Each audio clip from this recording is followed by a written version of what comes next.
অনেক দিন আগে সুরলোক নামে এক রাজ্যে রাজা রাজেন্দ্র ও রানী রূপশ্রী সুখে শান্তিতে রাজত্ব করতেন, কিন্তু তাদের ছিল না কোনো সন্তান। একদিন এক জাদুকরী এলো, রানীকে দিল এক সোনালি ফুল আর বলল, ভালোবাসার আশীর্বাদ এতে আছে। রানী ফুলটি বালিশের নিচে রাখলেন।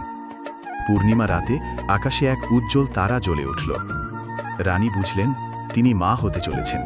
জন্ম হলো এক সুন্দর কন্যার, নাম রাখা হলো চন্দ্রবর্ণা।